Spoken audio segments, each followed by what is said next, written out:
because, you know, you're not always dealing with primary alcohols, right? Sometimes you get a secondary or a tertiary, and you got to tell somebody which carbon it's hanging off of, right? That hydroxyl group. So we'll get there. But for now, we're just going through simple common and IUPAC nomenclature. So for systematic nomenclature, we're going to use the suffix OL. So instead of using the whole word alcohol and then just, you know, using the alkyl group, we're going to take the name of the alkane and we're going to drop the E and add OL. So this is what makes it nice. The systematic nomenclature is a little nicer. We get to use the numbers, and, you know, you get to use the parent hydrocarbon, and you drop the E and add whatever the suffix is for your functional group. The other thing that's really nice about IUPAC nomenclature is it's pretty much kind of like the postal address for every little thing that's hanging off the molecule. If you read the name from right to left, you can draw the structure without an issue, because it's basically telling you the type of molecule that you have, and then it tells you how many carbons, and then all the little numbers and dashes and whatever, you know, prefixes and whatever you got going on. It basically just sort of builds the molecule for you. But these are pretty straightforward. The first one, we've got simple little ethanol. So I've got eth, but it would have been ethane, right? I'm going to drop the E and put OL, and it's all one word, ethanol. The end. That's it right there. For the next one, we have a cyclohexane ring, right? And so we've got cyclo, hex, and instead of ane, we're just going to put OL. So we just have cyclohexanol. That's it. By the way, this is pretty different from phenol. So cyclohexanol and phenol are not the same. They don't react the same. We'll talk about that in a little bit when we start talking about the difference between phenols and regular garden variety alcohols. And so the last molecule that we have here, we've got another primary alcohol that has 1, 2, 3, 4, 5, 6 carbons. And so that is a derivative of hexane. So instead of hexane, we can put hex, ane, and then drop the E and put OL, and we have hexanol. But you guys remember that we've got a pile of different ways that we can draw hexane, all the isomers, right? So we tell somebody that this is N-hexanol.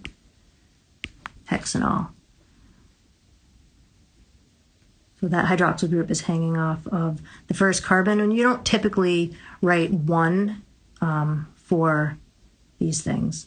So I don't have, you know, 1 cyclohexanol. The fact that it is cyclohexanol, in fact, for any of the cyclic compounds that have a functional group, your functional group takes priority, and so the fact that it's on the first carbon is sort of just implied. So it'd be a little redundant to write 1 cyclohexanol. What about when you want to tell somebody where the hydroxyl group is hanging out on the molecule? And so for the first one here, I drew a pretty simple alcohol where we just stuck the hydroxyl group smack in the middle. And so I'm going to number these carbons. So either way I go, I'm going to get the same number, right? But you can check it out. So 1, 2, 3, 4, 5. And then I change colors here. I can go 1, 2, 3, 4, and 5. So it doesn't really matter. It's the hydroxyl group is always going to be on the third carbon. The important thing is that I know this is some sort of derivative of pentane. So this is going to be a pentanol of sorts, but I could have had that hydroxyl group pretty much anywhere on there. So I'm going to let you know it's on the third carbon by putting a 3 and then a little dash to separate the numbers from the words. So 3 pentanol.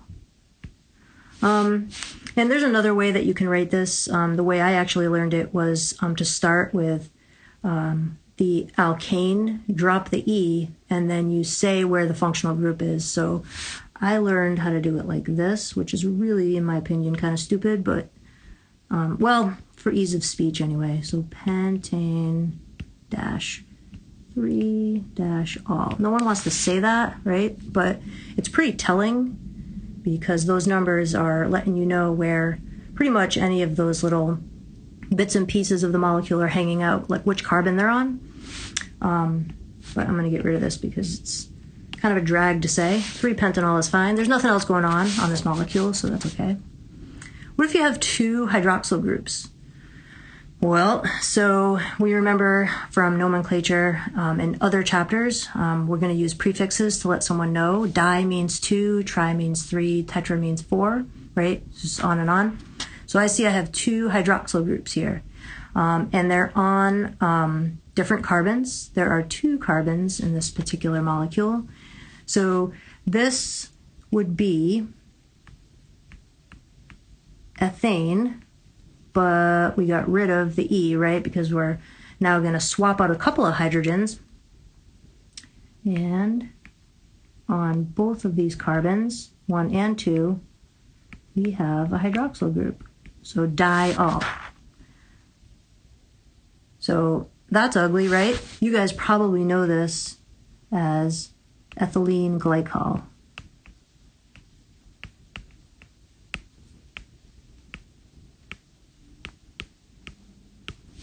So it's probably familiar. Antifreeze, anybody remember?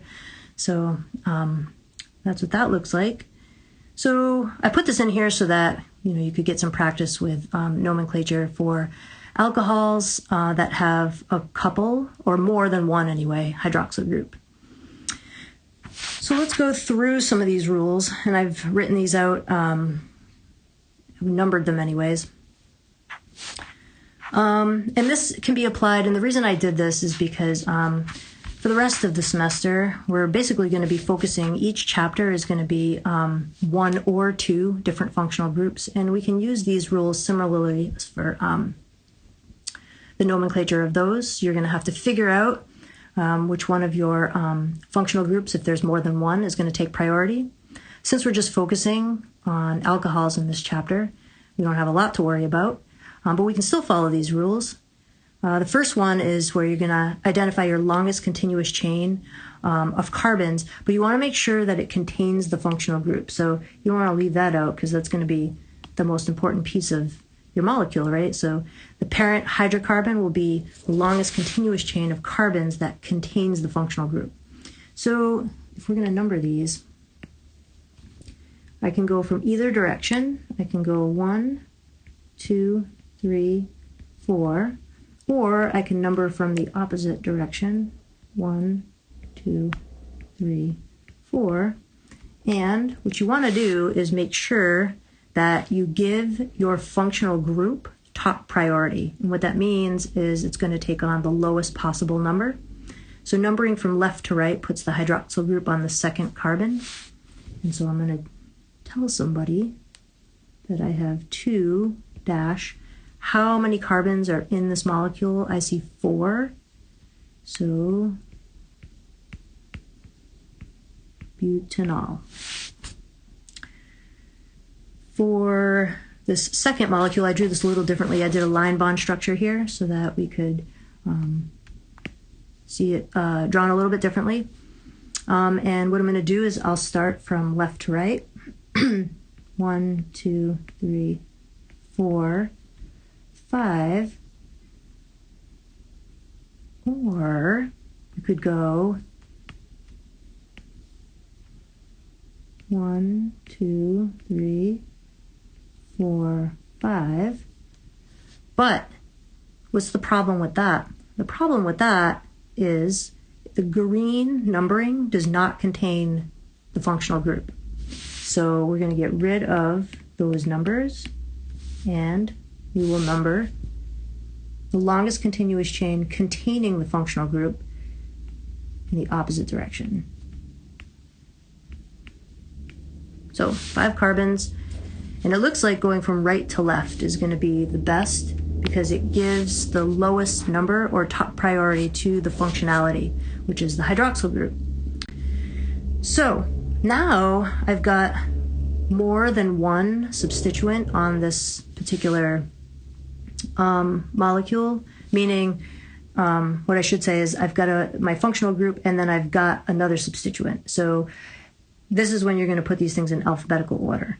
You want your functional group to take the lowest possible number, And so whatever happens to your other substituents, those are the breaks, right? But then you're going to list them in alphabetical order. So the functionality that I have up here, right here, is the ethyl group, right? And it's on the second carbon because I'm going to use numbering from right to left. And so I have 2 ethyl, and then what's going on? I've got 5 carbons in my longest continuous chain. So, and the hydroxyl group is actually hanging off of the first one. So I could do 1 pentanol. If you want to be super picky about it, you could have just put the 1 between the pentan and the ol, but this is fine too.